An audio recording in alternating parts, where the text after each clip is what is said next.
പ്രിയമുള്ളവരെ, ഇതെൻ്റെ request accept ചെയ്യാൻ പറ്റുന്നവർക്ക് അക്സെപ്റ്റ് ചെയ്യാം. നമ്മളെ വയനാട്ടിൽ നടന്ന ദുരന്തം എല്ലാവരും അറിഞ്ഞുവല്ലോ. തീർച്ചയായിട്ടും അവിടെ ഒരുപാട് ജീവൻ നമുക്ക് പൊലിഞ്ഞു കഴിഞ്ഞു.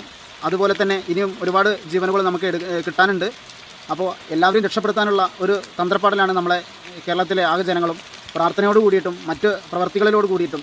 അപ്പോൾ പരമാവധി നമ്മളെ കേരളത്തിലെ ആളുകൾ കുറച്ച് ദിവസം അതിൻ്റെ ഒരു വേദന മാറുന്നത് വരെ പരമാവധി നമ്മളെ റീൽസുകളൊക്കെ, അതായത് പാട്ടുകളും കോമഡി സ്കിറ്റുകളൊക്കെ ഒഴിവാക്കി അവർക്ക് ജീവൻ പൊലിഞ്ഞവർക്ക് വേണ്ടി പ്രാർത്ഥിക്കുക. അതുപോലെ തന്നെ ഇനി തിരഞ്ഞു കിട്ടാനുള്ളവർക്കൊക്കെ വേണ്ടിയിട്ട് അവർക്കൊക്കെ നമ്മളെ കൊണ്ട് പറ്റുന്ന രീതിയിൽ അവർ ജീവൻ തിരിച്ചു കിട്ടാൻ വേണ്ടിയിട്ട് നല്ല പ്രാർത്ഥന ഉണ്ടാവട്ടെ എന്ന് ആശംസിക്കുകയാണ്. കാരണം നമ്മളെയുള്ള ആളുകൾക്കാണ് ഇത്തരത്തിലുള്ള ദുരന്തങ്ങൾ സംഭവിച്ചിട്ടുള്ളത്.